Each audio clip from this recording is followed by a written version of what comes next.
Good morning. It is Friday, March 20th, and this is the first episode of Random Horrible Thoughts. I'm David Lee White, and for the next 6 weeks, maybe longer, I'll be posting a one-act play every Friday morning for you to enjoy. This first play is called The Ask. Now, after the dust is settled and this pandemic goes away, theaters are going to reopen, and many of us that are in the theater are going to be in the unenviable position of having to ask for money, and that's what this play is about. So without further ado, here is The Ask.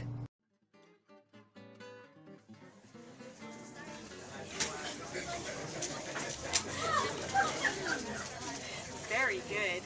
Don't you think so? Very good? It is. It's delicious. Yum yum. Well, that was a serious yum yum. You didn't finish yours. I'm stuffed, trying to watch what I eat. Oh, please. You're thin as a monkey. Not that all monkeys are thin, but the fat ones are apes, and you're one of the thin ones. Oh! I can't thank you enough for asking me to dinner. Oh, it was my pleasure. Because it's been a while since I'm sorry. Go ahead. You were saying. No, I you. wasn't. So, how often do you go to the theater? Any theater? Okay, you can tell me that second, but first, how often do you go to the Open Door Theater? Oh, I try to get there a few times a year. Oh, more than a few times, I think. I feel you're there every time I'm there. Yes, I've noticed you. And I've noticed you. It's a really good theater. They do compelling work. Oh, I think so, too. I've been going there for 2 years. I like them so much that, do you know what I did?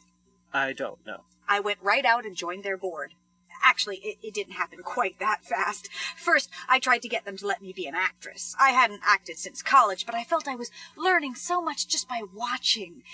But then they said they weren't interested in me as an actress, but did I want to be on their board? So I said yes. And do you like it? Oh, sure. I go there all the time. Sometimes I'll see a show more than once, until I know all the words. One time they had to ask me to be quiet because I was mouthing along and I guess I was too loud on accident. That's funny. It's hilarious. So, I'm going to ask you a question about you now. Okay. What first made you want to go to the Open Door Theater? Oh. I don't know, exactly. I guess it was more about just getting out, I guess. Mixing with people, meeting with people. Getting all cooped up in that great big house, were you? Yeah. Yeah, a lot of people think, hey, he's got enough money to buy anything, but it was all starting to feel a little empty. You know what I mean? Mm-hmm. Go on. You know what it's like? No. Tell me what it's like. It's like when someone you love dies. At first you don't want anything to do with anyone. You don't want to go out. You don't want to see friends. And if that goes on for long enough, the friends just start to disappear. You wind up exhausting them. Then you realize that maybe they were never really your friends. They were her friends. Maybe it's time to get new friends. Wow. Yeah. And did that ever happen to you? Did whatever happened to me? Did someone you love ever die? Yes. Yes, my wife died. Oh. Oh, God. I'm so sorry. When you said... I thought you said something like that happened to you. I didn't realize you literally meant you knew someone who died. Yes, my wife died. God! You must be so tired of people asking questions about her. How did it happen? She had cancer. Cancer! Gack! Oh, that's just awful. Cancer is awful. It's such a cliche. I mean, I don't mean in real life. There are no cliches in real life. I mean in plays and movies and things. It's like you're going along watching a play and suddenly someone gets cancer and you think, come on, really? Cancer? It could be something a little less blah. Cancer, God. Yes. Well, that's how my wife died. I am so sorry. Thank you. Why did I not know that? Stupid. So, anyway, I know you're insanely wealthy, but what's your job, exactly? I'm the executive director of the Elaine J. Whiffle Memorial Cancer Foundation. So sorry! It's fine. Executive director! Wow! Lemons into lemonade! I guess so. You've really come back from the brink, haven't you? Trying. I'll bet going to the theater has helped. It really has. Yeah, I'm starting to feel It sounds strange, I know, but I'm starting to feel more alive, if that makes any sense. And I've met a lot of really wonderful people. Like you, for example. Thank you. And I think you're a wonderful person to have met, too. Thank you. So... Mr. Whiffle. Oh, please, Darren. Darren. Perhaps you're wondering why I asked you to meet me here tonight. I am. This is your life. No, I'm kidding. That joke was an icebreaker. Darren, I want to tell you how passionate I feel about Open Door Theater. I love it. And I know that you too are passionate about the arts. I guess I am. Darren, Open Door Theater has been a community fixture for years. It has a loyal base of supporters and presents some of the finest, most professional theater in the tri-state area. Darren, I'm asking you if you would be interested in supporting Open Door Theater with a one-time gift of $100,000. Oh my God! $10,000. $10,000. Where did that extra zero come from? What the hell? I'm so sorry. $10,000. Whew.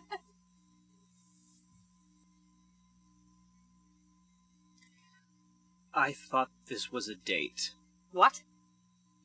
I didn't realize you were going to ask me for money. I thought we were on a date. Oh, God.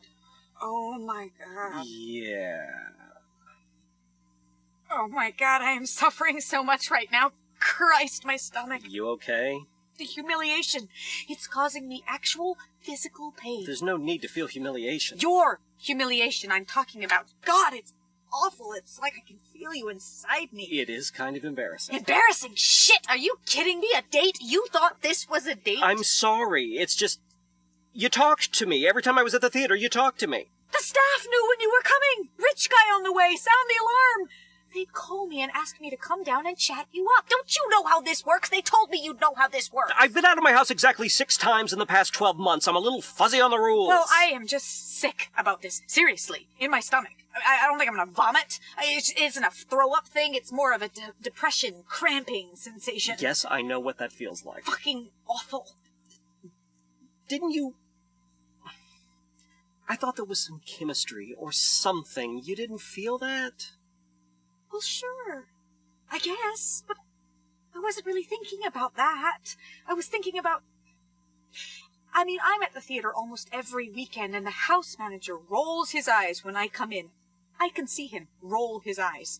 I'll have this huge smile on my face, and I'm just going to say hello, but suddenly he's got some big, important reason to run away from me. Like there's some emergency or something. And I'm all, put me where you need me. I'll sell concessions, I'll take tickets, whatever.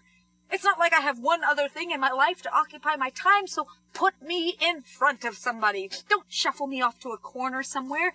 Let me be face to face with people, so I can at least say thank you or enjoy the show or something. I mean, it's not a real conversation, but come on, it's better than nothing. Sally. And then one night, you came in. Hey, they said, Darren Whiffle, nice guy, just became a subscriber, rich as fuck. Buy him a drink. Okay, I said. I'm sorry. I'm sorry I misunderstood. I'm sorry, too. Maybe I'd better go. Oh, wait. Okay. Let's do this. Do what? I'm lonely. You're lonely. I can do this. I mean, why not? I don't understand. I mean, just because I wasn't keyed into it doesn't mean there wasn't something between us. Looking back on it, I can see how you might have found me very attractive, and how all the talking and the getting to know one another and making jokes and the asking out and everything, I mean, I can see how you might have perceived this as a date situation. I did. So, let's go. Go where? I want this. I mean, maybe I want this. Actually, for sure, I am definitely maybe ready for a relationship. I mean, we've got some differences to overcome, sure. We're from different worlds and all that. I'm a simple girl that lives within my means, you know, and you're an extra special rich guy with a pile of money named after his dead wife. It is a lot of money. But you gotta know something about me. Sometimes, I'm fucking crazy.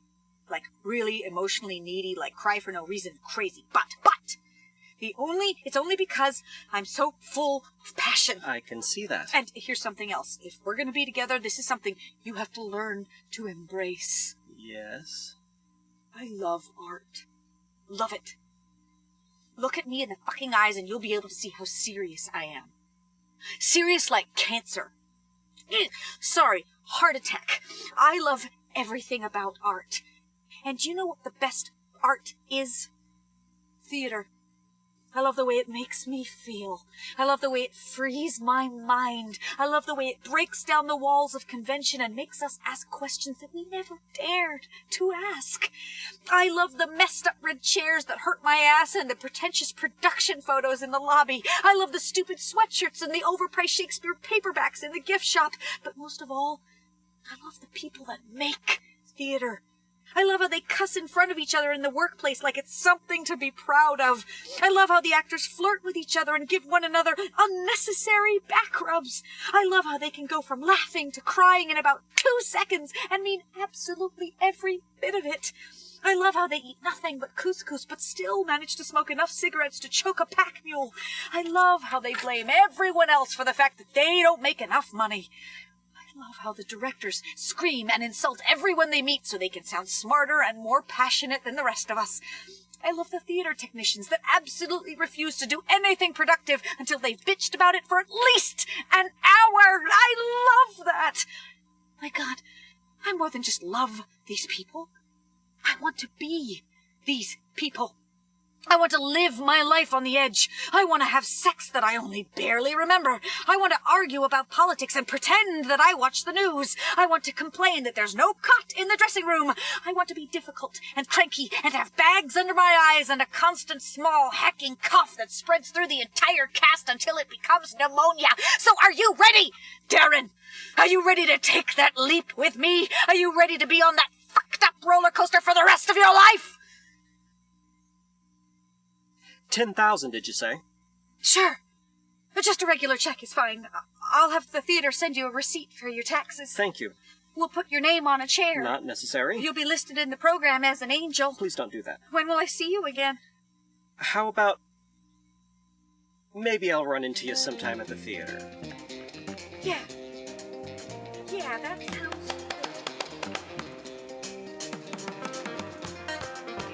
This version of The Ask was recorded in 2011. It was produced by Kate Benincasa. Hi there, Kate. We miss you.